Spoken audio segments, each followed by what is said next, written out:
Praise God. ಯೇಸು ಕ್ರಿಸ್ತನ ಹೆಸರಿನಲ್ಲಿ ನಿಮ್ಮನ್ನು ನಾನು ವಂದಿಸ್ತಾ ಇದ್ದೇನೆ. ಬನ್ನಿ ಸ್ವಲ್ಪ ಹೊತ್ತು ನಾವು ದೇವರ ವಾಕ್ಯವನ್ನು ಧ್ಯಾನ ಮಾಡುವ. ದೇವರ ವಾಕ್ಯ ನಮಗೆ ಆದರಣೆಯನ್ನು, ಸಂತೈಸುವಿಕೆಯನ್ನು ಕೊಡುತ್ತದೆ. ದೇವರ ವಾಕ್ಯ ನಮ್ಮದು ಆತ್ಮಿಕ ಮಿರರ್, ದ ಸ್ಪಿರಿಚುವಲ್ ಮಿರರ್ ಆಗಿದೆ.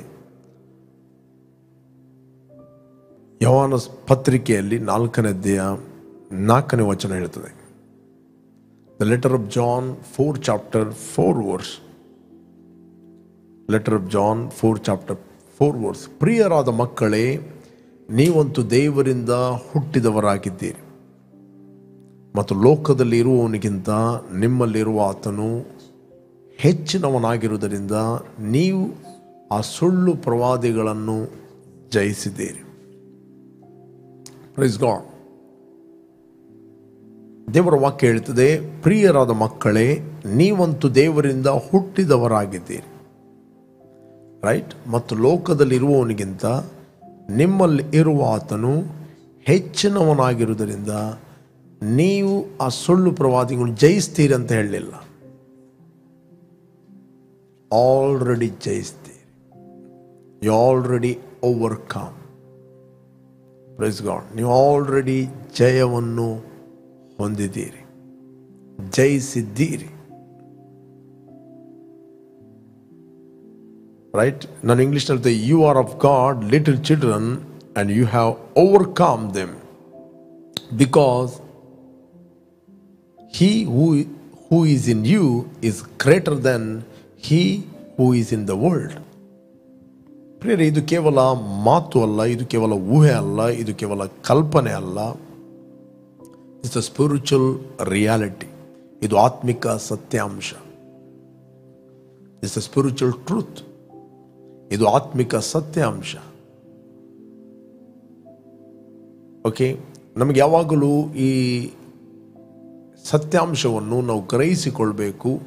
ನಾವು ಆಲ್ರೆಡಿ ಸುಳ್ಳುಗಳನ್ನು ನಾವು ಜಯಿಸಿದವರಾಗಿದ್ದೇವೆ. We are connecting to the Holy Spirit. ಲೋಕದಲ್ಲಿ ಒಂದು ಆತ್ಮ ಇದೆ. ಲೋಕದಲ್ಲಿ ಒಂದು ಆತ್ಮ ಇದೆ. ಅದು ಹೇಗೆ ನಿಮಗೆ ವಿರುದ್ಧವಾಗಿ ಕೆಲಸ ಮಾಡುತ್ತದೆ? ಬಾರ್ನ್ ಅಗೇನ್ ಆದ ವ್ಯಕ್ತಿಯ ಮೇಲೆ ಲೋಕದಲ್ಲಿರುವ ಆತ್ಮನಿಗೆ ಯಾವ ಲೀಗಲ್ ರೈಟ್ ಇಲ್ಲ, ಅಧಿಕಾರ ನಡೆಸಲಿಕ್ಕೆ. ಬಟ್ ಲೋಕದಲ್ಲಿರುವ ಆತ್ಮ ಅದು ಮಾತಾಡುತ್ತದೆ ಥ್ರೂ ಲೈಸ್, ಸುಳ್ಳು ಮಾತಾಡುತ್ತದೆ. ದ ಕ್ವಶನ್, ಹೇಗೆ ಮಾತಾಡುತ್ತದೆ? ಆತ್ಮಿಕ ಲೋಕದಲ್ಲಿ ಅದು ಮಾತಾಡುತ್ತದೆ. ನ್ಯಾಚುರಲ್ ವರ್ಲ್ಡಲ್ಲಿ ಜನರಿಗೆ ಥಾಟ್ಗಳು ಬರ್ತವೆ, ಆಲೋಚನೆಗಳು, ಆಲೋಚನೆಗಳು. ಆ ಆಲೋಚನೆಗಳು ಸ್ಪಿರಿಚುವಲ್ ವರ್ಲ್ಡಲ್ಲಿ ಅದು ವಾಯ್ಸ್ ಆಗಿದೆ. ನ್ಯಾಚುರಲ್ ವರ್ಲ್ಡಲ್ಲಿ ನಿಮಗೆ ಆಲೋಚನೆಗಳು ಬರ್ತವೆ. ನಕಾರಾತ್ಮಕ ಆಲೋಚನೆಗಳು, ದ್ವೇಷದ ಆಲೋಚನೆಗಳು, ವ್ಯಭಿಚಾರದ ಆಲೋಚನೆಗಳು, ಕೊಲೆಯ ಆಲೋಚನೆಗಳು, ಹೊಟ್ಟೆ ಕಿಚ್ಚಿನ ಆಲೋಚನೆಗಳು, ಸಿಟ್ಟಿನ ಆಲೋಚನೆಗಳು, ಅಥವಾ ಇನ್ನೊಬ್ಬರಿಗೆ ಕೇಡು ಬಗೆಯುವಂಥ ಆಲೋಚನೆಗಳು, ಅಥವಾ ಸಾಯುವಂಥ ಆಲೋಚನೆಗಳು, ಭಯದ ಆಲೋಚನೆಗಳು, ಫೇಲಿಯರ್ನ ಆಲೋಚನೆಗಳು, ಓಕೆ, ಅಥವಾ ಎಲ್ಲರೂ ಕೈ ಬಿಟ್ಟಂಥ ಆಲೋಚನೆಗಳು, ಯಾರು ನನಗೆ ಹೆಲ್ಪ್ ಮಾಡೋದಿಲ್ಲ ಎಂಬ ಆಲೋಚನೆಗಳು, ಯಾರು ನನಗೆ ಸಹಾಯ ಇಲ್ಲ ಅಂತ ಆಲೋಚನೆಗಳು, ರೋಗದ ಆಲೋಚನೆಗಳು, ಓಕೆ, ಒಂದು ರೀತಿಯ ಭಯದ ಆಲೋಚನೆಗಳು. ಇದೆಲ್ಲ ಆಲೋಚನೆಗಳು ಬರುವಂಥದ್ದು ನಕಾರಾತ್ಮಕ ಆಲೋಚನೆಗಳು. ಅದು ದೇವರಿಂದ ಅಲ್ಲ. ದೇವರ ಆಲೋಚನೆಗಳು ಯಾವುದು, ದುಷ್ಟನ ಆಲೋಚನೆಗಳು ಯಾವುದು ಅಂತ ದೇವರ ವಾಕ್ಯದಲ್ಲಿ ನಮಗೆ ಸ್ಪಷ್ಟವಾಗಿ ಹೇಳಲ್ಪಟ್ಟಿದೆ. ನಾವೇನು ಆಲೋಚಿಸಬೇಕು, ನಾವೇನು ಆಲೋಚಿಸಬಾರದು ಅಂತ ದೇವರ ವಾಕ್ಯ ನಮಗೆ ಸ್ಪಷ್ಟವಾಗಿ ಹೇಳ್ತಾ ಇದೆ. ಫಿಲಿಪಿಯರಿಗೆ ಬರೆದ 4ನೇ ಅಧ್ಯಾಯ 8ನೇ ವಚನದಲ್ಲಿ ಓದಿದೆ ನಮಗೆ ಸಿಗ್ತದೆ. Philippians 4 chapter 8 verse. ಕಡೆ ಮಾತೇನೆಂದರೆ ಸಹೋದರರೇ, ಯಾವುದು ಸತ್ಯವೂ ಮಾನ್ಯವೂ ನ್ಯಾಯವೂ ಶುದ್ಧವೂ ಪ್ರೀತಿಕರವೂ ಮನೋಹರವೂ ಆಗಿದೆಯೋ, ಯಾವುದು ಸದ್ಗುಣವಾಗಿದೆಯೋ, ಯಾವುದು ಕೀರ್ತಿಗೆ ಯೋಗ್ಯವೋ ಅವೆಲ್ಲವುಗಳನ್ನು ಲಕ್ಷ್ಯಕ್ಕೆ ತಂದುಕೊಳ್ಳಿರಿ. ಲಕ್ಷ್ಯ ಅಂತ ಹೇಳಿದರೆ ಮೆಡಿಟೇಟ್ ಮಾಡಿರಿ, ಧ್ಯಾನ ಮಾಡಿರಿ, ಅಂದರೆ ಆಲೋಚನೆ ಮಾಡಿರಿ. ಓಕೆ, ಆಲೋಚನೆ ಅಂತ ಹೇಳಿದರೆ ನೀವು ನೋಡಿರಿ. Praise God. ಲಕ್ಷ್ಯ ಅಂದರೆ ನೋಡಿರಿ. ಕನ್ನಡದಲ್ಲಿ ಲಕ್ಷ್ಯ ಅಂದರೆ ನೋಡಿರಿ. ಓಕೆ, ಇಂಗ್ಲೀಷ್ನಲ್ಲಿ finally brother whatever things are true, whatever things are noble, whatever things are just, whatever things are pure, whatever things are lovely, whatever things are of good report, if there is any virtue and if there is anything praiseworthy, meditate on these things. Think on these things. Meditate on these things. ಈ ಸಂಗತಿಗಳನ್ನು ಆಲೋಚನೆ ಮಾಡ್ರಿ. ಈ ಸಂಗತಿಗಳನ್ನು ಆಲೋಚನೆ ಮಾಡ್ರಿ. ಇದು ವಾಕ್ಯ. ಇದರಲ್ಲಿ ಯಾವುದು ಕೂಡ ಕೆಟ್ಟದಿಲ್ಲ. ಇದು ವಾಕ್ಯ. ಯಾವ ದಿವಸ ನೀವು ಯೇಸುವನ್ನು ರಕ್ಷಕನ ಒಡೆಯನೆಂದು ನೀವು ಅಂಗೀಕಾರ ಮಾಡಿದಿರಿ, 24/7 ಪವಿತ್ರಾತ್ಮ ನಿಮ್ಮ ಒಳಗೆ ಇದ್ದಾನೆ. ನೀವಂತೂ ದೇವರಿಂದ ಹುಟ್ಟಿದವರು. ನಿಮ್ಮ ಒಳಗೆ ಆಲೋಚನಾ ಪರಾಕ್ರಮಗಳನ್ನು ಹುಟ್ಟಿಸುವಂಥ ಆತ್ಮ ಇದ್ದಾನೆ. ಆಲೋಚನಾ ಪರಾಕ್ರಮ ಯಾವ ಭಯವನ್ನು ಹುಟ್ಟಿಸುವ ಆತ್ಮ ಅಲ್ಲ. ಆಲೋಚನಾ ಪರಾಕ್ರಮಗಳನ್ನು ಹುಟ್ಟಿಸುವ ಆತ್ಮ ನಿಮ್ಮ ಒಳಗಿದ್ದಾನೆ. ಹೂ ಲಿವ್ಸ್ ಇನ್ ಯು. ನಿಮ್ಮ ಒಳಗೆ ಆತನು ವಾಸ ಮಾಡ್ತಾ ಇದ್ದಾನೆ 24/7. ಒಂದು ವೇಳೆ ನೀವು ಮಾಡುತ್ತಿರುವ ಆಲೋಚನೆ ಅದು ದೇವರ ವಾಕ್ಯಾನುಸಾರವಾಗಿ ಇಲ್ಲ ಅಂತ ಹೇಳಿದರೆ, ಯಾವುದು ಒಳ್ಳೆಯದು, ಯಾವುದು ಸದ್ಗುಣವಾದದ್ದು, ಯಾವುದು ನಂಬಿಕೆ ಯೋಗ್ಯವಾದದ್ದು, ಮನೋಹರವಾದದ್ದು, ಕೀರ್ತಿಗೆ ಯೋಗ್ಯವಾದದ್ದು, ಯಾವುದು ಒಳ್ಳೆಯ ಆಲೋಚನೆ ಇಲ್ಲ ಅಂತ ಹೇಳಿದರೆ ಅದು ದೇವರ ಆಲೋಚನೆ ಅಲ್ಲ. ಅದಕ್ಕೆ ದೇವರ ವಾಕ್ಯ ಹೇಳ್ತದೆ, ಯಾಕೋಬನ ಪತ್ರಿಕೆ 3ನೇ ಅಧ್ಯಾಯ 13ನೇ ವಚನ. ಯಾಕೋಬನ ಪತ್ರಿಕೆ 3ನೇ ಅಧ್ಯಾಯ 13ನೇ ವಚನ. ನಮ್ಮಲ್ಲಿ ಜ್ಞಾನಿಯು ಬುದ್ಧಿವಂತನು ಯಾರು? Who is wise and understanding among you ಅಂತ ಇಂಗ್ಲಿಷ್ನಲ್ಲಿ ಇರ್ತದೆ. ಅಂಥವನು ಯೋಗ್ಯವಾಗಿ ನಡೆದುಕೊಂಡು ಜ್ಞಾನದ ಲಕ್ಷಣವಾಗಿರುವ ಶಾಂತ ಗುಣದಿಂದ ಅದರ ಫಲವನ್ನು ತೋರಿಸಲಿ. ಓಕೆ, ಫಲವನ್ನು ತೋರಿಸಲಿ. 14ನೇ ವಚನ ಹೇಳ್ತದೆ, ಜೇಮ್ಸ್, ಆದರೆ ತೀಕ್ಷ್ಣವಾದ ಮತ್ಸರವು ಪಕ್ಷಭೇದವು ನಿಮ್ಮ ಹೃದಯದೊಳಗೆ ಇರುವಲ್ಲಿ ನೀವು ಸತ್ಯಕ್ಕೆ ವಿರುದ್ಧವಾಗಿ ಸುಳ್ಳಾಡಿ ಹೊಗಳಿಕೊಳ್ಳಬೇಡ್ರಿ. ಓಕೆ, ಹೊಗಳಿಕೊಳ್ಳಬೇಡ್ರಿ. ನೆಕ್ಸ್ಟ್, ಅದು ಮೇಲಿನಿಂದ ಬಂದ ಜ್ಞಾನವಲ್ಲ, ಅದು ಭೂ ಸಂಬಂಧವಾದದ್ದು, ಪ್ರಾಕೃತ ಭಾವವಾದದ್ದು, ದೆವ್ವಗಳಿಗೆ ಸಂಬಂಧಪಟ್ಟದ್ದು. 3ನೇ ಅಧ್ಯಾಯ 15ನೇ ವಚನ ಹೇಳ್ತದೆ, 3ನೇ ಅಧ್ಯಾಯ 15ನೇ ವಚನ, ಅದು ಮೇಲಿನಿಂದ ಬಂದ ಜ್ಞಾನವಲ್ಲ, ಅದು ಭೂ ಸಂಬಂಧವಾದುದು, ಪ್ರಾಕೃತವಾದುದು, ದೆವ್ವಗಳಿಗೆ ಸಂಬಂಧಪಟ್ಟದ್ದು. ಓಕೆ, 16ನೇ ವಚನ ಹೇಳ್ತದೆ,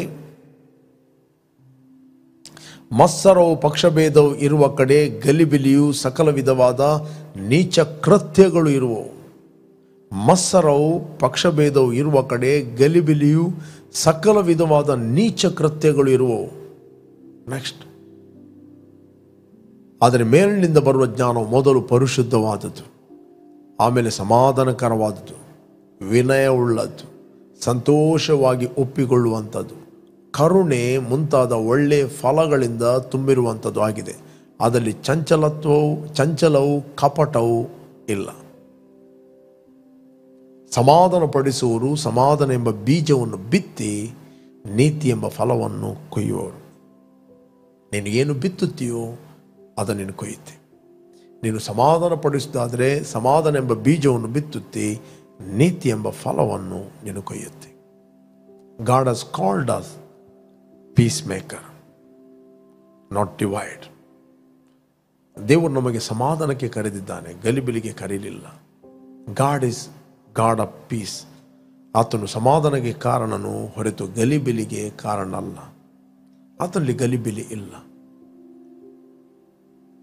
ಪ್ರೇರೆ, ನೀವು ಯಾವ ಸ್ವರವನ್ನು ಕೇಳ್ತಾ ಇದ್ದೀರಿ? ಕೊರಿಂಥಿಯನ್ 2 ಚಾಪ್ಟರ್ 11 ವರ್ಸ್ ಹೇಳ್ತದೆ. Corinthian 2 chapter 11 verse. Corinthian 2 chapter 11 verse ಅಲ್ಲಿ ಹೇಳ್ತದೆ, ಮನುಷ್ಯನ ಒಳಗಿನ ಆಲೋಚನೆಗಳು ಅವನಲ್ಲಿರುವ ಜೀವಾತ್ಮಕ್ಕೆ ಹೊರತು ಮತ್ತಾರಿಗೂ ತಿಳಿಯುವುದು. ಮನುಷ್ಯನ ಒಳಗಿನ ಆಲೋಚನೆಗಳು ಅವನಲ್ಲಿರುವ ಜೀವಾತ್ಮಕ್ಕೆ ಹೊರತು ಮತ್ತಾರಿಗೆ ತಿಳಿಯುವುದು. ಹಾಗೆ ದೇವರ ಆಲೋಚನೆಗಳನ್ನು ದೇವರ ಆತ್ಮನೆ ಹೊರತು ಬೇರೆ ಯಾರೂ ಗ್ರಹಿಸ್ತಿಲ್ಲ. ನಿನ್ನ ಒಳಗಿರುವ ಆತ್ಮನಿಗೆ ನಿನ್ನ ಆಲೋಚನೆ ಗೊತ್ತು, ದೇವರ ಆತ್ಮನಿಗೆ ದೇವರ ಆಲೋಚನೆ ಗೊತ್ತು. ಓಕೆ, ನಾವು ಪ್ರಾಪಂಚಿಕ ಆತ್ಮವನ್ನು ಹೊಂದದೆ ದೇವರು ನಮಗೆ ದಯಪಾಲಿಸಿರುವ ಕೃಪಾವರಗಳನ್ನು ತಿಳಿದುಕೊಳ್ಳುವುದಕ್ಕಾಗಿ ದೇವರಿಂದ ಬಂದ ಆತ್ಮವನ್ನೇ ಹೊಂದಿದೆವು. ನಾವು ಪ್ರಾಪಂಚಿಕ ಆತ್ಮವನ್ನು ಹೊಂದಿದವರಲ್ಲ. ಮತ್ಸರದ ಆತ್ಮವನ್ನು, ಒಬ್ಬಂಟಿಗತನದ ಆತ್ಮವನ್ನು, ದ್ವೇಷದ ಆತ್ಮವನ್ನು ನಾವು ಹೊಂದಿದವರಲ್ಲ. ನಾವು ದೇವರು ನಮಗೆ ದಯಪಾಲಿಸಿರುವ ಕೃಪಾ ವರಗಳನ್ನು ತಿಳಿದುಕೊಳ್ಳುವಂತೆ ದೇವರಿಂದ ಬಂದ ಆತ್ಮವನ್ನೇ ನಾವು ಹೊಂದಿದ್ದೇವೆ. We are born of god. ಅದಕ್ಕೋಸ್ಕರ ಬೈಬಲ್ ಹೇಳ್ತಿದೆ, ನೀವಂತೂ ದೇವರಿಂದ ಹುಟ್ಟಿದವರು, ನಿಮ್ಮಲ್ಲಿ ಇರುವ ಆತನು ಲೋಕದಲ್ಲಿ ಇರುವವನಿಗಿಂತ ಹೆಚ್ಚಿನವನು. ಆದ್ದರಿಂದ ಎಲ್ಲ ಸುಳ್ಳು ಪ್ರವಾದಿಗಳನ್ನು ನೀವು ಜಯಿಸಿದವರಾಗಿದ್ದೀರಿ. Truth is greater than lies. ಸುಳ್ಳು ಅದಕ್ಕೆ ನೆಲೆ ಇಲ್ಲ, ಸುಳ್ಳಿಗೆ ನೆಲೆ ಇಲ್ಲ. ಬಟ್ ಸತ್ಯಕ್ಕೆ ಯಾವಾಗಲೂ ನೆಲೆ ಇದೆ. ಬೆಳಕಿಗೆ ಯಾವಾಗಲೂ ನೆಲೆ ಇದೆ, ಕತ್ತಲೆಗೆ ಯಾವತ್ತೂ ನೆಲೆ ಇಲ್ಲ. ಎಲ್ಲಿ ಬೆಳಕಿಲ್ಲೋ ಅಲ್ಲಿ ಕತ್ತಲೆ ಇರ್ತದೆ. ಎಲ್ಲಿ ಸತ್ಯವು ದೊರೆತನ ಮಾಡುವುದಿಲ್ಲವೋ ಅಲ್ಲಿ ಸುಳ್ಳು ಆಡಳಿತ ಮಾಡಲಿಕ್ಕೆ ನೋಡುತ್ತದೆ. Praise God. ನಿಮ್ಮಲ್ಲಿರುವ ಸತ್ಯವು ಲೋಕದಲ್ಲಿರುವ ಎಲ್ಲ ಸುಳ್ಳುಗಳಿಗಿಂತ ಹೆಚ್ಚಿನದ್ದು. ಅದರಿಂದ ಬೈಬಲ್ ಹೇಳ್ತದೆ, ನೀವಂತೂ ದೇವರಿಂದ ಹುಟ್ಟಿದವರು, ನಿಮ್ಮಲ್ಲಿ ಇರುವ ಆತನು ಲೋಕದಲ್ಲಿ ಇರುವ ಎಲ್ಲ ದುರಾತ್ಮಗಳಿಗಿಂತ ಹೆಚ್ಚಿನವನು. ಅದನ್ನು ನಾನು ನಿಮಗೆ ಎನ್ಕರೇಜ್ ಮಾಡುತ್ತೇನೆ, ಈ ಸಂಗತಿಗಳನ್ನು ಧ್ಯಾನ ಮಾಡಿರಿ. ನಿಮ್ಮ ಒಳಗಿರುವ ಪವಿತ್ರಾತ್ಮನು ಸಮಾಧಾನ, ಕರುಣೆ, ದಯೆ, ಪ್ರೀತಿ, ಸಾಧುತ್ವ, ಕ್ಷಮೆದಮೆ ಉಳ್ಳ ಆತ್ಮನು ನಿಮ್ಮ ಒಳಗೆ ಇದ್ದಾನೆ. ಮತ್ತು ನಿಮ್ಮ ಆತ್ಮ ಟೋಟಲಿ ಆಗಿ ಬ್ರ್ಯಾಂಡ್ ನ್ಯೂ ಪರ್ಸನ್ ಆಗಿ ದೇವರಿಗೆ ಆತನು ಹುಟ್ಟಿದ್ದಾನೆ. ಅದಕ್ಕೋಸ್ಕರ ದೇವರ ವಾಕ್ಯ ಹೇಳ್ತೇನೆ, ನೀವಂತೂ ದೇವರಿಂದ ಹುಟ್ಟಿದವರು, ನಿಮ್ಮಲ್ಲಿ ಇರುವ ಆತನು ಅಂದರೆ ಪವಿತ್ರ ಆತ್ಮನು ಲೋಕದಲ್ಲಿರುವ ಅವನಿಗಿಂತ ಹೆಚ್ಚಿನವನು. ಇದನ್ನು ಯಾವಾಗಲೂ ನಿಮ್ಮ ಪ್ರಾರ್ಥನೆಯಲ್ಲಿ ನೀವು ಮೆಡಿಟೇಟ್ ಮಾಡಿರಿ, ಹೇಳಿರಿ, ನಾನು ದೇವರಿಂದ ಹುಟ್ಟಿದವನು, ನನ್ನಲ್ಲಿ ಇರುವ ಆತನು ಲೋಕದಲ್ಲಿರುವವನಿಗಿಂತ ಹೆಚ್ಚಿನವನು. ನಾನು ಆ ಸುಳ್ಳು ಪ್ರವಾದಿಗಳನ್ನು ಜಯಿಸ್ತೇನೆ. Praise God. ಇದನ್ನು ಹೇಳ್ರಿ ಎವ್ರಿ ಟೈಮ್ ನೀವು ಮಾತಾಡಿ. Speak God's word. ಯಾಕಂದರೆ ಜೀವ ಮತ್ತು ಮರಣ ನಾಲಿಗೆಯ ವಶದಲ್ಲಿದೆ. ವಚನ ಪ್ರಿಯನು ಅದರ ಫಲವನ್ನು ಆತನು ಅನುಭವಿಸ್ತಾನೆ. ನೀವು ಅರಿಕೆ ಮಾಡುವುದಂತ ಹೇಳಿದರೆ ನೀವು one type of meditation, matar ಅಂತ ಹೇಳ್ತಾರೆ. ಮಟರ್ ಅಂತ ಹೇಳಿದರೆ ನೀವು ಪುನಃ ಪುನಃ ಥಿಂಕ್ ಮಾಡೋದು, ನಿನ್ನ ಮೈಂಡಿಗೆ ರೀಕಾಲ್ ಮಾಡುವಂಥದ್ದು. ಯಾಕಂದರೆ ಮ್ಯಾನ್ ಇಸ್ ಎ ಸ್ಪಿರಿಟ್. ಮನುಷ್ಯನ ಆತ್ಮಸ್ವರೂಪಿ, ಅವನಿಗೊಂದು ಪ್ರಾಣ ಇದೆ. ಶರೀರ ಎಂಬ ಮನೆಯಲ್ಲಿ ಆತನು ವಾಸ ಮಾಡ್ತಾ ಇದ್ದಾನೆ. ಓಕೆ, ಆತ್ಮಿಕ ಲೋಕದಲ್ಲಿ ನಾವು ದೇವರ ಆತ್ಮನೊಂದಿಗೆ ಒಂದು ಆತ್ಮವಾಗಿದ್ದೇವೆ. We are one spirit with him. ನಾವು ಹೊಸದಾಗಿ ಹುಟ್ಟಿದವರು, ಕರ್ತನ ಸಂಸರ್ಗದಲ್ಲಿ ನಾವು ಒಂದು ಆತ್ಮವಾಗಿದ್ದೇವೆ. ನಮಗೊಂದು ಪ್ರಾಣ ಇದೆ. ಈ ಪ್ರಾಣದಲ್ಲಿ ನಮ್ಮ ಮೈಂಡ್, ನಮ್ಮ ವಿಲ್, ನಮ್ಮ ಎಮೋಷನ್ ಇದೆ. ನಮ್ಮ ಮೈಂಡ್, ನಮ್ಮ ವಿಲ್, ನಮ್ಮ ಎಮೋಷನ್ ಇದೆ. ಮತ್ತು ಶರೀರ ಎಂಬ ಮನೆಯಲ್ಲಿ ನಾವು ವಾಸ ಮಾಡ್ತಾ ಇದ್ದೇವೆ. ಈ ಶರೀರಕ್ಕೆ 5 ಇಂದ್ರಿಯಗಳಿವೆ, ಜ್ಞಾನೇಂದ್ರಿಯಗಳು ಅಂತ ಹೇಳ್ತಾರೆ. 5 ಫಿಸಿಕಲ್ ಸೆನ್ಸ್. ಈ ಜ್ಞಾನೇಂದ್ರಿಯಗಳ ಮೂಲಕ ನೀವು ಕಾಣುವ ಲೋಕವನ್ನು ಕಮ್ಯುನಿಕೇಟ್ ಮಾಡುತ್ತೀರಿ, ಕಾಣುವ ಲೋಕವನ್ನು ನೀವು ಸಂಪರ್ಕ ಮಾಡುತ್ತೀರಿ.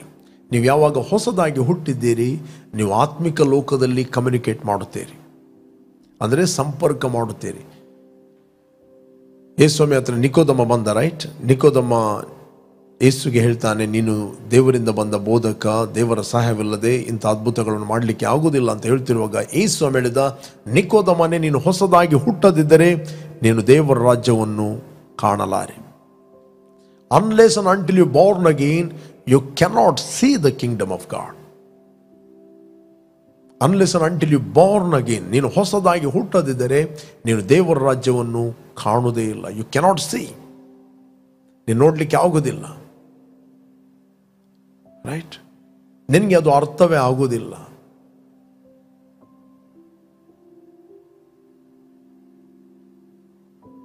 ಒಂದು ವೇಳೆ ಒಬ್ಬ ವ್ಯಕ್ತಿ ಹೊಸದಾಗಿ ಹುಟ್ಟುವುದಿಲ್ಲ ಅಂತ ಹೇಳಿದರೆ, ಆತನು ಎಷ್ಟೇ ಸ್ಕ್ರಿಪ್ಚರ್ ಓದಿದರೂ ಅವನು ಕುರುಡನು ಕನ್ನಡಿ ನೋಡಿದ ಹಾಗೆ. ಒಬ್ಬ ಕುರುಡನು ಎಷ್ಟೇ ಕನ್ನಡಿ ನೋಡಿದರೂ ಅವನಿಗೆ ಅದು ಕಾಣುವುದಿಲ್ಲ. ಒಬ್ಬ ಕಂಚುಗಾರ ಇದ್ದ, ನಾವು ನೋಡ್ತೇವೆ 8ನೇ ಅಧ್ಯಾಯದಲ್ಲಿ. ಆತನ ರಥದಲ್ಲಿ ಹೋಗುವಾಗ 53ನೇ ಯೆಶಾಯನ ಗ್ರಂಥವನ್ನು ಆತನು ಓದ್ತಾ ಇದ್ದಾನೆ. 53ನೇ ಯೆಶಾಯನ ಗ್ರಂಥವನ್ನು ಓದ್ತಾ ಇದ್ದಾನೆ. ಫಿಲಿಪ ಹೋಗುವಾಗ ದೇವರ ಆತ್ಮ ಫಿಲಿಪನಿಗೆ ಹೇಳಿದ, ನಾವು ನೋಡ್ತೇವೆ ಫಿಲಿಪನಿಗೆ ಆ ರಥದ ಹತ್ತಿರ ನೀನು ನಡೆ ಅಂತ. ಬೇಕಾದ್ರೆ ನಾವು ಓದಿ ನಮಗೆ ಸಿಗುತ್ತೆ. Act of apostle 8 chapter 29 verse. ಅಪೋಸ್ತಲ ಕೃತ್ಯ 8ನೇ ಅಧ್ಯಾಯ 29ನೇ ವಚನ. ದೇವರ ಆತ್ಮನು ಫಿಲಿಪನಿಗೆ ನೀನು ಆ ರಥದ ಹತ್ತಿರ ಹೋಗಿ ಅದರ ಸಂಗಡಲೇ ನಡೆ ಎಂದು ಹೇಳಿದನು. ದೇವರಾತ್ಮ ಗೈಡ್ ಮಾಡಿದ, ಹೋಗಿ ನೀನು ರಥದ ಹತ್ತಿರ ನಡೆ ಅಂತ. ಓಕೆ, 30ನೇ ವಚನ. ಫಿಲಿಪನು ಓಡಿ ಹೋಗಿ ಆ ಮನುಷ್ಯನು ಯೆಶಾಯ ಪ್ರವಾದಿಯ ಗ್ರಂಥವನ್ನು ಓದುತ್ತಿರುವುದನ್ನು ಕೇಳಿ, ಎಲೈ ನೀನು ಓದುವುದು ನಿನಗೆ ತಿಳಿಯುತ್ತದೋ ಅನ್ನಲು. ಇವನು ಕೂಡ ಬೈಬಲ್ ಓದ್ತಾ ಇದ್ದಾನೆ. ರಥದಲ್ಲಿ ಕೂತ್ಕೊಂಡ ವ್ಯಕ್ತಿ ಆತನು ಸತ್ಯವೇದ ಓದ್ತಾ ಇದ್ದಾನೆ. ದೇವರ ಆತ್ಮ ಆತನಿಗೆ ನಡೆಸಿದ ಯೆಶಾಯನ ಗ್ರಂಥ 53ನೇ ಅಧ್ಯಾಯವನ್ನು ಓದ್ತಾ ಇದ್ದಾನೆ ಅವನು. ಫಿಲಿಪನು ಓಡಿ ಹೋಗಿ ಆ ಮನುಷ್ಯನ ಯೆಶಾಯ ಪ್ರವಾದಿಯ ಗ್ರಂಥವನ್ನು ಓದುತ್ತಿರುವುದನ್ನು ಕೇಳಿ, ಎಲೆ ನೀನು ಓದುವುದು ನಿನಗೆ ತಿಳಿಯುತ್ತದೋ ಅನ್ನಲು. ಓಕೆ, ಅವನು ಯಾರಾದರೂ ನನಗೆ ಅರ್ಥ ತಿಳಿಸಿಕೊಟ್ಟ ಹೊರತು ಅದು ನನಗೆ ಹೇಗೆ ತಿಳಿದಿತ್ತು ಎಂದು ಹೇಳಿ, ನೀನು ರಥವನ್ನು ಹತ್ತಿ ನನ್ನ ಬಳಿಯಲ್ಲಿ ಕೂತ್ಕೋ ಎಂಬುದಾಗಿ ಫಿಲಿಪನನ್ನು ಕೇಳಿಕೊಂಡನು. ಫಿಲಿಪನಿಗೆ ವೆಲ್ಕಮ್ ಮಾಡಿದ, ಬಾ ನನ್ನ ರಥದಲ್ಲಿ ನನ್ನೊಟ್ಟಿಗೆ ಕೂತ್ಕೋ ಕೇಳಿಕೊಂಡನು. ನೆಕ್ಸ್ಟ್, ಅವನು ಓದುತ್ತಿದ್ದ ಶಾಸ್ತ್ರ ವಚನವು ಯಾವುದೆಂದರೆ, ವಧಾಸ್ಥಾನಕ್ಕೆ ಒಯ್ಯಲ್ಪಡುವ ಕುರಿಯಂತೆ ಆತನು ಒಯ್ಯಲ್ಪಟ್ಟನು. ಕುರಿ ಮರಿಯು ಉಣ್ಣೆ ಕತ್ತರಿಸುವವನ ಮುಂದೆ ಮೌನವಾಗಿರುವಂತೆ ಆತನು ಬಾಯಿ ತೆರೆಯಲೇ ಇಲ್ಲ. Okay, next. ಆತನಿಗುಂಟಾದ ದೀನಾವಸ್ಥೆಯಲ್ಲಿ ನ್ಯಾಯವು ಇಲ್ಲದೆ ಹೋಯಿತು. ಆತನು ಸಕಾಲದವರನ್ನು ಹೇಳತಕ್ಕದ್ದೇನು? ಆತನ ಜೀವವನ್ನು ಭೂಮಿಯ ಮೇಲಿನಿಂದ ತೆಗೆದುಬಿಟ್ಟರಲ್ಲ ಎಂಬುದೇ. ಕಂಚುಕಿಯು ಈ ವಚನವನ್ನು ಕುರಿತು ಪ್ರವಾದಿಯು ಇದನ್ನು ಯಾರ ವಿಷಯದಲ್ಲಿ ಹೇಳಿದ್ದಾನೆ? ತನ್ನ ವಿಷಯದಲ್ಲಿಯೋ ಮತ್ತೊಬ್ಬನ ವಿಷಯದಲ್ಲಿಯೋ ದಯಮಾಡಿ ಹೇಳಬೇಕು ಎಂದು ಫಿಲಿಪನನ್ನು ಕೇಳಲು. ಓಕೆ, ಫಿಲಿಪನು ಉಪದೇಶಿಸುವುದಕ್ಕೆ ತೊಡಗಿ ಅದೇ ವಚನವನ್ನು ಆಧಾರ ಮಾಡಿಕೊಂಡು ಅವನಿಗೆ ಯೇಸುವಿನ ವಿಷಯವಾದ ಸುವಾರ್ತೆಯನ್ನು ತಿಳಿಸಿದನು. ಅದೇ ವಚನವನ್ನು ಆಧಾರ ಮಾಡಿಕೊಂಡು ಆತನಿಗೆ ಯೇಸುವಿನ ವಿಷಯವಾದ ಸುವಾರ್ತೆಯನ್ನು ಹೇಳಿದನು. Praise God. ಮೊದಲು ಆತನು ಓದ್ತಾ ಇದ್ದ ಕುರುಡನು ಕನ್ನಡಿ ನೋಡಿದ ಹಾಗೆ. ಬಟ್ ನಮ್ಮ ಕಣ್ಣುಗಳು ತೆರೆಯಲ್ಪಡುತ್ತವೆ when we believe the finished work of the cross. ಯಾಕೆ ಯೇಸು ಕ್ರಿಸ್ತನು ಈ ಲೋಕಕ್ಕೆ ಬಂದನು? ಯಾಕೆ ಆತನು ಕ್ರೂಜಿಯಲ್ಲಿ ಸತ್ತನು? ಯಾಕೆ ಆತನು ಹೂಣಲ್ಪಟ್ಟನು? ಯಾಕೆ ಆತನು ಪುನರುತ್ಥಾನ ಆದನು? ಹಳೆ ಒಡಂಬಡಿಕೆಯಲ್ಲಿ ನಾವು ಓದುವಾಗ ಪ್ರತಿಯೊಂದು ವಾಗ್ದಾನಗಳು, ಪ್ರತಿಯೊಂದು ಪ್ರಾಮಿಸಸ್ಗಳು ಅದು ಕ್ರಿಸ್ತನಲ್ಲಿಯೇ ಎಸ್ ಮತ್ತು ಆಮೇನ್. ನಾವು ಹಳೆ ಒಡಂಬಡಿಕೆಯನ್ನು ಓದುವಾಗ ಕ್ರಿಸ್ತನ ಬೆಳಕಿನಲ್ಲಿ ಓದುವಂಥದ್ದು ವೆರಿ ವೆರಿ ಇಂಪಾರ್ಟೆಂಟ್. ಹಳೆ ಒಡಂಬಡಿಕೆಯನ್ನು ಓದಿ ಅಲ್ಲೇ ನಾವು ಮುಗಿಸುವಂಥದ್ದಲ್ಲ. ಹಳೆ ಒಡಂಬಡಿಕೆಯನ್ನು ಓದುವಾಗ ನಾವು ಕ್ರಿಸ್ತನ ಬೆಳಕಿನಲ್ಲಿ ನಾವು ಓದಬೇಕು. ಅವರ ಕಣ್ಣುಗಳು ತೆರೆಯುವಂಥದ್ದು ಯಾವಾಗ ಅಂತ ಹೇಳಿದ್ರೆ, ಅದು ಕರ್ತನ ಕಡೆಗೆ ತಿರುಗಿಕೊಂಡಾಗ ಅಂತ ದೇವರ ವಾಕ್ಯ ಹೇಳ್ತದೆ. 2 ಕೊರಿಂಥಿಯನ್ 3 ಚಾಪ್ಟರ್ 15 and 16 ವರ್ಸ್. 2 ಕೊರಿಂಥ 3ನೇ ಅಧ್ಯಾಯ 14. ಆದರೆ ಅವರ ಬುದ್ಧಿ ಮಂದವಾಯಿತು, ಈ ದಿನದವರೆಗೂ ಹಳೆ ಒಡಂಬಡಿಕೆಯ ಪಾರಾಯಣವಾಗುವಾಗ ಅದು ಕ್ರಿಸ್ತನಲ್ಲಿ ಗತಿಸಿ ಹೋಗುತ್ತದೆ ಎಂಬುದು ಅವರಿಗೆ ಪ್ರಕಟವಾಗದೇ ಇರುವುದರಿಂದ ಅದೇ ಮುಸುಕು ಎತ್ತಲ್ಪಡದೇ ಇರುತ್ತದೆ. ನೆಕ್ಸ್ಟ್, ಈ ದಿನದವರೆಗೂ ಮೋಶೆಯ ಗ್ರಂಥ ಪಾರಾಯಣವು ಆಗುವಾಗೆಲ್ಲ ಮುಸುಕು ಅವರ ಹೃದಯದ ಮೇಲೆ ಇರುತ್ತದೆ. ನೆಕ್ಸ್ಟ್, ಅವರ ಹೃದಯವು ಕರ್ತನ ಕಡೆಗೆ ತಿರುಗಿಕೊಂಡಾಗಲೇ ಆ ಮುಸುಕು ತೆಗೆಯಲ್ಪಡುವುದು. ಅವರ ಹೃದಯವು ಕರ್ತನ ಕಡೆಗೆ ತಿರುಗಿಕೊಂಡಾಗಲೇ ಆ ಮುಸುಕು ತೆಗೆಯಲ್ಪಡುವುದು. ಓಕೆ, ಅವರ ಹೃದಯ ಅಂದರೆ ಅವರ ಆತ್ಮ, ಅವರ spirit. Nevertheless, when one turned to the Lord, the veil is taken away. ಯೇಸು ಕ್ರಿಸ್ತನು ಅಂಗೀಕಾರ ಮಾಡಿದಾಗ ಆ ಮುಸುಕು ತೆಗೆಯಲ್ಪಡುತ್ತದೆ, ಅವರ ಕಣ್ಣುಗಳು ತೆರೆಯಲ್ಪಡುತ್ತವೆ. They can see the realm of the spirit. They can see God through the word of God. ಆ ವಾಕ್ಯದ ಮೂಲಕ ಅವರು ನೋಡಲು ಶಕ್ತರಾಗುತ್ತಾರೆ. ಪ್ರೇರೆ, ಹೇಗೆ ಕಂಚುಕಿಯು ಓದ್ತಿರುವಾಗ ಅವನಿಗೆ ಸತ್ಯವೇದ ಅರ್ಥ ಆಗಲಿಲ್ಲ, ಅದೇ ವಚನವನ್ನು ಆಧಾರ ಮಾಡಿಕೊಂಡು ಫಿಲಿಪ್ಪನು ಅವನಿಗೆ ಸುವಾರ್ತೆಯನ್ನು ಹೇಳಿದ. ಸುವಾರ್ತೆಯಿಂದ ಆತನ ಕಣ್ಣುಗಳು ತೆರೆಯಲ್ಪಟ್ಟವು. Praise God. ಅದರಿಂದ ಹಳೆ ಒಡಂಬಡಿಕೆಯನ್ನು ಓದುವಾಗ ನಾವು ಹೊಸ ಒಡಂಬಡಿಕೆಯ ಬೆಳಕಿನಲ್ಲಿ ಅದನ್ನು ಓದಬೇಕು. ಅಂದರೆ ಕ್ರಿಸ್ತನಲ್ಲಿ ಅದು ಎಲ್ಲ ವಾಗ್ದಾನಗಳು ನೆರವೇರಲ್ಪಡ್ತವೆ, ನಮ್ಮ ಆತ್ಮಿಕ ಕಣ್ಣುಗಳು ತೆರೆಯಲ್ಪಡ್ತವೆ. We can see our self through the word of God. ನಾವು ವಾಕ್ಯದ ಮೂಲಕ ನಮ್ಮನ್ನು ನಾವು ನೋಡುತ್ತೇವೆ. ಅದಕ್ಕೋಸ್ಕರ ಬೈಬಲ್ ಹೇಳುತ್ತೆ, ನೀವಂತೂ ದೇವರಿಂದ ಹುಟ್ಟಿದ್ದೀರಿ. ಹೇಗೆ ಹುಟ್ಟಿದ್ದೀರಿ? ಯಾರು ಆತನ ಅಂಗೀಕಾರ ಮಾಡಿದರು, ಅಂದರೆ ಆತನ ಹೆಸರಿನಲ್ಲಿ ನಂಬಿಕೆ ಇಟ್ಟರು, ಅವರಿಗೆ ದೇವರ ಮಕ್ಕಳಾಗುವ ಅಧಿಕಾರ ಕೊಟ್ಟನು. ಇವರು ರಕ್ತ ಸಂಬಂಧದಿಂದಾಗಲಿ ಕಾಮದಿಂದಾಗಲಿ ಮನುಷ್ಯನ ಇಚ್ಛೆಯಿಂದಾಗಲಿ ಇವರು ಹುಟ್ಟಿದವರಲ್ಲ, ಇವರು ದೇವರಿಂದ ಹುಟ್ಟಿದವರು. ಕಮಾನ್, ನೀವು ದೇವರಿಂದ ಹುಟ್ಟಿದವರಾಗಿದ್ದೀರಿ. ನಾನು ನಿಮ್ಗೆ ಎನ್ಕರೇಜ್ ಮಾಡ್ತೇನೆ, ಎವ್ರಿ ಟೈಮ್ ನೀವು ಹೇಳ್ರಿ, ನಾನು ದೇವರಿಂದ ಹುಟ್ಟಿದವನು, ನನ್ನಲ್ಲಿ ಇರುವ ಆತನು ಲೋಕದಲ್ಲಿ ಇರುವವನಿಗಿಂತ ಹೆಚ್ಚಿನವನು, ನಾನು ಆ ಸುಳ್ಳು ಪ್ರವಾದಿಗಳನ್ನು ಜಯಿಸ್ತವನಾಗಿದ್ದೇನೆ. Through the word you can release the life of God. ಯಾಕಂದರೆ ಜೀವ ನಿಮ್ಮ ಒಳಗೆ ಇದೆ. ನಂಬುವವರ ಹೊಟ್ಟೆಯ ಒಳಗಿಂದ ಜೀವ ಹರಿಯುತ್ತದೆ ಅಂತ ಹೇಳಿದ್ರೆ, ವೆನ್ ಯು ಬಿಲೀವ್, ಯಾವಾಗ ನೀವು ನಂಬುತ್ತೀರಿ, ಯಾವಾಗ ನೀವು ಮಾತಾಡುತ್ತೀರಿ, ನೀವು ಜೀವವನ್ನು ಬಿಡುಗಡೆ ಮಾಡುತ್ತೀರಿ. ಯಾವಾಗ ನೀವು ನಂಬಿಕೆಯಲ್ಲಿ ಸ್ವಾರ್ಥೆಯನ್ನು ಹೇಳ್ತೀರಿ, ಆಗ ನೀವು ಒಬ್ಬನಿಗೆ ಜೀವವನ್ನು ಬಿಡುಗಡೆ ಮಾಡುತ್ತೀರಿ. ನೀವು ಪರಲೋಕವನ್ನು ಭೂಲೋಕದಲ್ಲಿ ಬಿಡುಗಡೆ ಮಾಡುವವರಾಗಿದ್ದೀರಿ. You can release heaven on earth. Okay, ಅದಕ್ಕೋಸ್ಕರ ದೇವರು ನಿಮ್ಮನ್ನು ಕರೆದಿದ್ದಾನೆ. ನಾನು ನಿಮ್ಗೆ ಎನ್ಕರೇಜ್ ಮಾಡ್ತೇನೆ, ನೀವು ಇಷ್ಟವರಿಗೆ ಯೇಸುವನ್ನು ರಕ್ಷಕನು ಒಡೆಯನೆಂದು ನೀವು ಅಂಗೀಕಾರ ಮಾಡಿದರೆ, this the right time. Call Jesus in your heart. ನಿಮ್ಮ ಹೃದಯದಲ್ಲಿ ಆತನು ಕರೆಯಿರಿ. ನಾನು ನಿಮಗೋಸ್ಕರ ಪ್ರಾರ್ಥನೆ ಮಾಡ್ತೇನೆ. Let's pray. Thank you Lord, thank you father. ಭೂಮಿ ಆಕಾಶಗಳನ್ನು ಉಂಟು ಮಾಡಿದ ಸರ್ವಶಕ್ತನಾದ ನನ್ನ ತಂದೆ, ಯೇಸುವಿನ ನಾಮದಲ್ಲಿ ನಾವು ನಿನ್ನ ಸನ್ನಿಧಿಯಲ್ಲಿದ್ದೇವೆ. ಯೇಸುವೆ, ನೀನು ಸುರಿಸಿದ ರಕ್ತದ ಮೂಲಕ ನಮ್ಮ ಅಪರಾಧಗಳು ಪರಿಹಾರವಾಗಿ ನಮಗೆ ಬಿಡುಗಡೆ ಆಯಿತು. ನಾವು ನಂಬುತ್ತೇವೆ, ನಾವು ಮರಣದಿಂದ ಪಾರಾಗಿ ಜೀವಕ್ಕೆ ಸೇರಿದ್ದೇವೆ. ನಾವಂತೂ ದೇವರಿಂದ ಹುಟ್ಟಿದವರು, ನಮ್ಮಲ್ಲಿ ಇರುವ ಆತನು ಲೋಕದಲ್ಲಿ ಇರುವವನಿಗಿಂತ ಹೆಚ್ಚಿನವನು. ಆದ್ದರಿಂದ ಸುಳ್ಳು ಪ್ರವಾದಿಗಳನ್ನು ನಾವು ಜಯಿಸಿದವರಾಗಿದ್ದೇವೆ. Thank you lord. ತಂದೆ, ಈ ಸತ್ಯಾಂಶಗಳನ್ನು ಯಾವಾಗಲೂ ನಾವು ಮೆಡಿಟೇಟ್ ಮಾಡುವಂತೆ, ಧ್ಯಾನ ಮಾಡುವಂತೆ, ನೋಡುವಂತೆ ನೀನು ನಮಗೆ ಸಹಾಯ ಮಾಡುತ್ತೆ. ಅದಕ್ಕೋಸ್ಕರ ಸ್ತೋತ್ರ. ಯೇಸು ನಾಮದಲ್ಲಿ ತಂದೆ. Amen, amen, amen, amen.